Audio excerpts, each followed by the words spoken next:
Hello everyone, my name is Gladys Hoploiser and my topic assigned to me is about delegation, the Filipino style. So first, let us define first what delegation is. So delegation means assigning responsibility and authority to someone in order to complete a clearly defined and agreed upon task while you retain ultimate responsibility for its success. So uh, sometimes we kind of interchange delegation with allocation. So what is the difference between allocation and delegation? So when we say allocation, it is all about giving other people some work to do. Well, delegation is all about giving other people some of your own work to do. So sa Bisaya pa, kaning allocation gani is assigning tasks that are not assigned to you, but rather these are responsibilities to be taken by subordinates. But delegation is your own task as a manager, as a boss, and you delegate and you assign these tasks to your staff or to your subordinates. Now, my topic, as said earlier, is about the Filipino style of delegation. So let us look first or study first what the Filipino style is, or the Filipino traits when it comes to working on teams. So the concept of pakikisama is so strongly programmed into the Filipino consciousness.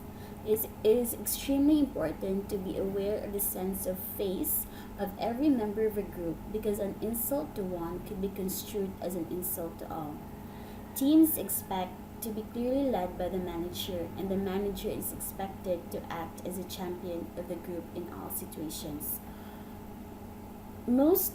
Mostly, delegation is a positive trait for Filipinos, because we have this one good trait which is called pakikisama, in which when our boss delegates something to us or tells us something to do, we have that characteristic or that value na maiko.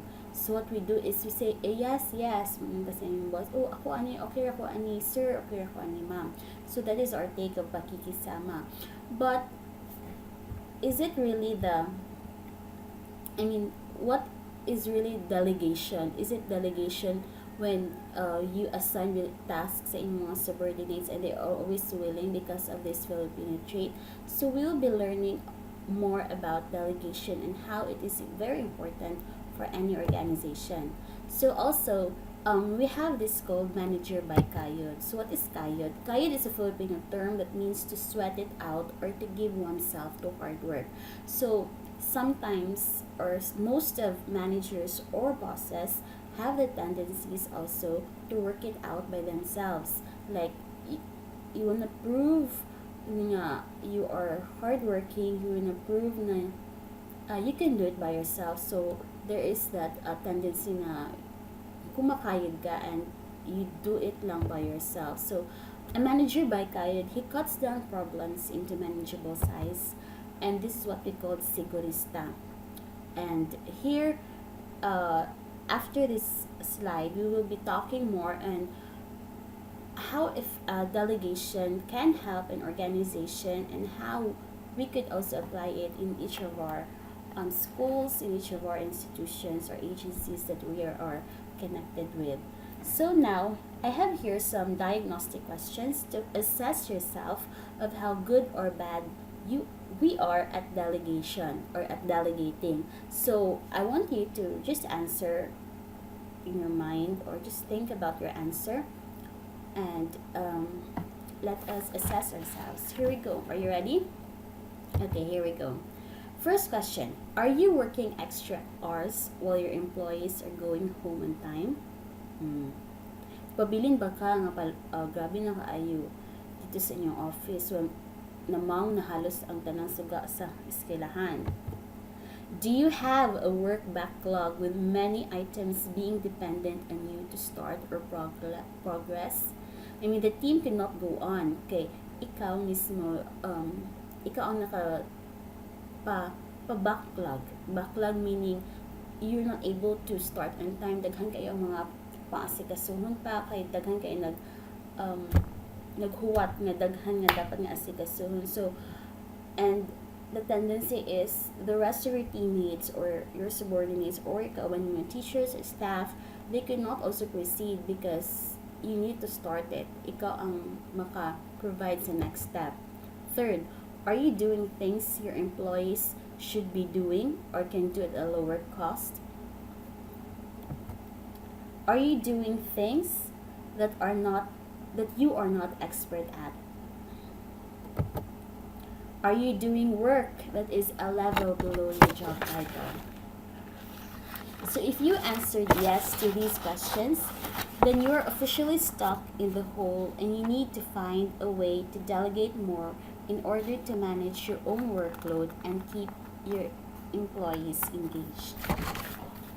So don't worry if you answered yes, because at least you were able to assess yourself honestly. And what's important that starting from this point on, we would be developing this sense of delegation.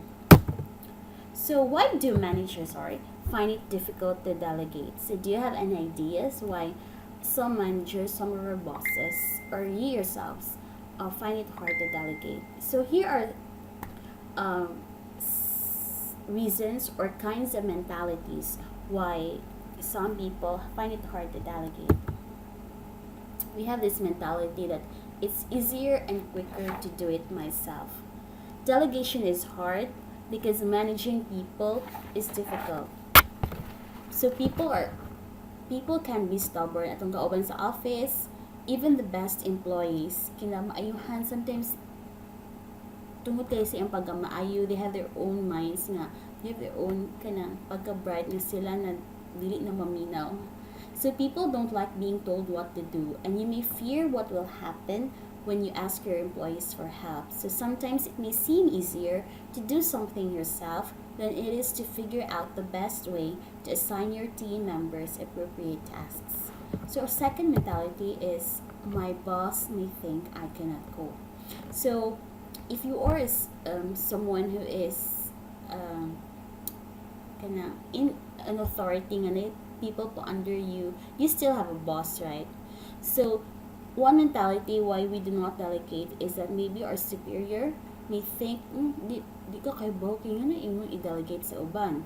So we have that wrong mentality. So even though bosses that delegate get better results, some bosses could not delegate because they're holding on to the belief that if you want to do something right, then do it yourself. So kanisha, it's a management myth. So you can't do everything yourself. One thing for sure. And if you try, you will end up neglecting your priorities and falling short on term goals. Another mentality is the mentality of, I don't trust anyone in my team. Sometimes we do not delegate because we are afraid that when we delegate tasks to other people, they may not be able to do or accomplish the task the way we want it to be. And that is why in any organization, in any group that it needs teamwork, and teamwork needs trust. So you need to trust other people, trust yung kauban nga teachers, yung kauban nga mga employees sa office, that they too will be able to accomplish the task assigned to them. So another mentality is that they may do a better job than me. And this is actually a uso siya, or what's happening right now, that we are afraid, or bosses or superiors are afraid to delegate because mahadlok nga malabwan. And that is not a good thinking, because if you are a leader, you need to be able, and you need to be happy when your subordinates, when the staff are able to do well, to do even a better job than you, because you are developing them. So they naman pwede nga hangtod ana lang jud sila nga level. They need to grow individually and professionally. So delegating the task could boost their confidence, would help develop their decision makings, their pag-accomplish sa mga tasks, sa mga goals. So Yeah, that's one problem, kaning nga mentality. The last mentality is that I feel guilty as they're already too busy. So maikog daw sahay. No, may ko mong delegate. You yourself has a lot of workload to do and you need to delegate it. But then you see other people or your other kauban sa office and daghang po sila gibuhat. So ang tendency, maikog ka, edi wala yung may nahitabo. So all the workload is on you and I don't know if you could really finish it on time, not accurately put. So these are the mentalities. So I believe the pano no, thinking why managers find it to delegate. But here in the picture, in this diagram, we can see sa left side a manager and the subordinate. So when it comes to delegation, the process is that the manager transfers responsibility and authority to subordinate. Meaning, when he say transfer, the manager is bestowing the responsibility. Now you have the responsibility, you have the authority to complete the task. So comes with responsibility and authority is decision making. So kung say this, it's about trust jud when you say delegation, and at the same time the subordinate has the accountability sa iyang manager. Sometimes kasi if we are in the other end sa pagka-subordinate, the manager trusts us, he gives the authority, he gives us the responsibility, and sometimes we lack accountability. Ngayon, times nga deadline na, and times nga pangitao na ang imuhang mga result, imong mga papers, magtulod na mo sa iyong kauban. So, there is no accountability. So, it is important as well na when you are delegated of a task, you are accountable in the fulfillment of that task. So manang slide. Skip lang. So next is, why is delegation important for you? Why do you think that managers should delegate tasks? Is it lang para makuhaan ilang workload, para mahayahay ang manager? Why do you think so? So delegation is important. I have two main reasons or two main factors. First is for efficiency. So efficiency, effectiveness, we kind of hear it a lot of times together. Sila ipares. But what is the difference between efficiency and effectiveness?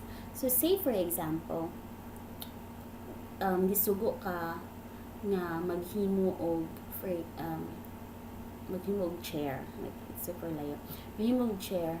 So effectiveness is when you are able to produce a chair, but efficiency, it is producing the chair, accomplishing something with the least wasted time and effort. Kasi you could produce a chair but after 100 times, like pila na ka hours nga paghimo ana, pila na ka kwarta or cost nga imong nagasto just to make one chair out of 100 times. So efficiency is producing that one chair in the least amount of work, least amount of time, least amount of cost. So let's say you just have 3 times or 5 times nga pag-produce another chair. So that's called efficiency. So because of delegation, there is efficiency. So sa picture you can see ang manager nag-assign siya, nag-delegate siya og tasks to his subordinates. So meaning they will be able to accomplish something with the least wasted time and effort. So there is competency in their performance. Another reason why delegation is important is because of development. As I mentioned earlier, bosses, managers has to look out for the personal and professional individual growth of his or her subordinates. So I think I've heard for a leader to become successful as a leader is when his or her follower knows how to lead also. So for managers and bosses to become effective managers, ang imong gina-train people under you should be also be able to accomplish task, higher level task, and makita nimo ang development sa ilaha. Maybe sa una, uwawon sila, but when you start delegating, you start assigning them tasks nga maka-boost sa ilang confidence, then nakita nimo the later part, wow, nakuan ni siya, di na siya mauwanon, he or she is able to present presentations confidently, mag-present og mga reports. So that's one way of helping sa mga subordinates or mga people under you. So that's another reason why delegation is important. So what happens when we effectively delegate? It's okay, may tabo, no? So there are a lot of reasons. So let me just share to you what I have researched. So your team will start accomplishing goals more quickly. So of course, because there is teamwork, tasks are assigned. So mas dali niyo makabot ang yung goal compared to you. Ikaw lang ang nag-carry sa entire burden. Of course, it will really take time for you to accomplish it by yourself. Second, your employees will want to learn and grow.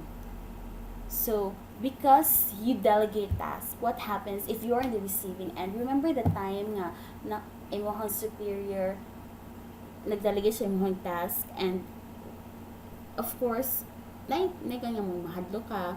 But if you look at the positive side of it, it means nga your boss trusts you, and it means that you want to learn, you want to grow, you want to know how to do this, how to accomplish this, because it's something new to you. So that's why it's important to so that's what happens when we effectively delegate. Our employees will want to learn and grow. Thirdly, you can use delegation as a motivational tool for growth, especially when tasks you don't want to do can be an attractive development opportunity for an employee. Next, as talented as you are, you're not the best at everything. The beauty of diversity means that there's someone, but there is someone out there who is better than you at some tasks. That is true. So, maski makaingon ka nga, ako naman kinamayon ani, pero dili man ikaw kinamayon sa tanan. So, learn to appreciate also your kauban sa office. Learn pod nga mo understand nga pick ni siya murag na siya potential nga makahimo ani nga position, ani nga mga tasks. So don't do it all by yourself. And lastly, your employees can dedicate the attention and time you don't have. So one main reason why we delegate is for us, nga task will be accomplished timely and accurately.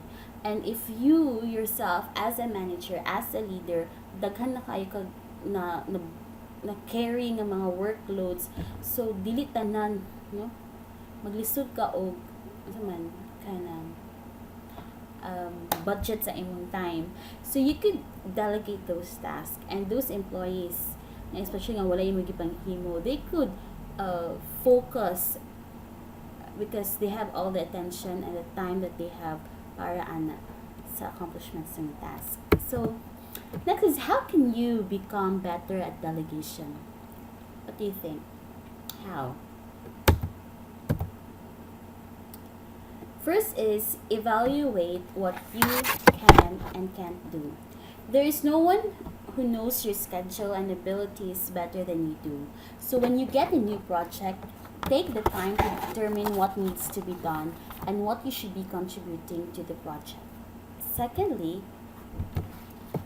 defer when you need to. So sometimes when we talk about mag-defer ka, you think na it shows weakness man, but not at all times. Delegating is what happens after you have the task assigned to you. But what about when someone asks you to do something before it actually gets assigned? If you know you or your team can handle the task, it's okay to defer to another department. So mauwaw nga bisin inunta ni nila nga dita kahibaw, sige oo yes kita gihapon ako gihapon ani. So learn to say no. Learn also na ikaw, you yourself know the best of what you can do. So, kibaw ka kung sa mga limitations. So, do not just accept all tasks nga yes, para malipay si bossing or para ingon nga hawd ka. So, learn to say and learn to say no. So, differ when you need to. Third, let your employees surprise you. You are talented, smart, and good at your job. Otherwise, you won't be the boss or won't be the boss for long. So, however, your employees are also talented, smart, and good at their jobs. Kung talented, smart ka, of course, kanya yung mga employees would, yes, they are also like you. So, otherwise, you wouldn't have hired them. So, sa ikatulong. Yes, let your employees surprise you. Nga, let them shock you. Uy, anak malinis sila. Fourth, check in with employees. So, trusting your employees take part in big projects. Trusting your employees to take part in big project doesn't mean that you let them go wild and never check in with them. So in fact, being good at delegation means assigning your team members a task and then following up with feedback and direction. This is a good point.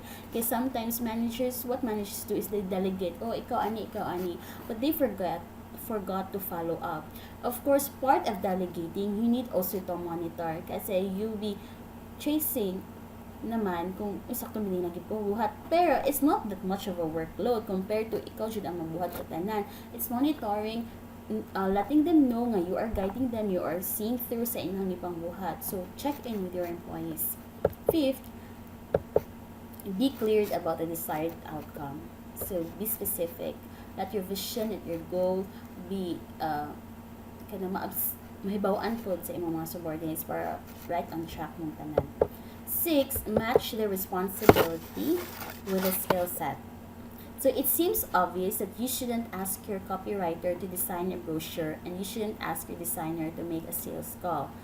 In short, kung unsay strength sa usa ka tawo, ana i-assign ang mga task. Meaning, kani siya kay kauban dili kay siya good sa pag-report or pag-present sa mga presentations, kay na siya kakulba pa. So, don't assign those tasks to him or her. So, maybe he or she is good sa pag-prepare sa presentations, pagsulat sa mga write-ups. So, assign that person in that proper skill set. So, dili tungod kay assign to mas imong pakawawan niya. So, dili, you need to learn and you need to know your employees. You need to learn your subordinates, their strengths and their weaknesses, so that you will be able to match the responsibility with the skill set. 7, include your team in the process. Just because you're the boss doesn't mean you have to be bossy. When you get a new project, consider bringing your team together and asking them to be part of the delegation process. And through this, your teammates, they will feel valued. Uy, gi-appeal mi ni sir, gi-appeal mi ni ma'am. So, kani siya ang pagtabang ani, naadyo ni kabuluhan. So, they will feel that way. 8 is avoid upward delegation. So, what is upward delegation? Upward delegation is when the person you delegated to tries and return the project to you for whatever reason. So, don't allow this happen. So, nakaya-assign no, ikaw ani ma'am, sir, ikaw ang boss, like ikaw ang manager, ikaw assign ka sa imong staff, sa imong subordinate. And what happens is that iyang ibalik sa imuha kay dili siya kahibaw. So avoid experiencing upward delegation. Siguro we experience upward delegation at times because kada sa number 6, we do not match the responsibility with the skill set, or we do not really know kung unsay nang hitabo na sa ato ang mga kauban. Maybe nag-assign like too much, nag-delegate like too much tasks sa ilaha, where in fact daghan na di ay iyang current nga gipanghimo. So dapat nga important siya nga you know what is everybody doing in the office as a manager. And number 9, and I think this will be the last, is set deadlines. That is important because basta sige tag-delegate, ikaw ani man, they thought na they have all the time in the world, but you should set deadlines. Projects can get out of hand when you don't set deadlines for completion. If you don't set deadlines for your employees, you may find yourself doing way more work than you ever planned on, and the project may suffer as a result. Yes, it's true, kay kalimutan sa atong deadline. So what happened is, Mom, ikaw na, or where are your reports? Where are the task? Have you accomplished your task? And, hala, Ma'am, gawin din ang deadline. Ma'am, wala ka nag-ingon. So what happened, in the end, ikaw na hinuon. Nahagsakan sa tanan. So what happens is, most likely, it will be a failure. So those are the 9 tips that I could share and how we can become better at delegation. So I hope that you were able to understand and you get a glimpse of what delegation is and how important delegation is in every organization. So since this is already pre-recorded, you cannot ask for questions, but if you do have questions, you may ask in the chat box, and hopefully I could help you with those queries. So before I leave, or before I stop my video lecture, let me share to you a quote from Andrew Carnegie. So, Andrew Carnegie was known to be the epitome of from rags to riches. He became the richest man in the world in 1902 by helping build the formidable American steel industry. So, here is his famous quote. So, if you could read it with me. No person will make a great business who wants to do it all himself or get all of the credit. So you can never accomplish a task by yourself. You need the help of other people.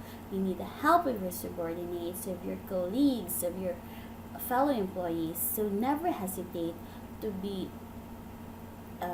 maulaw, to delegate tasks. So that's it, and thank you. Thank you so much for listening, and I hope that everyone has a great day. Thank you.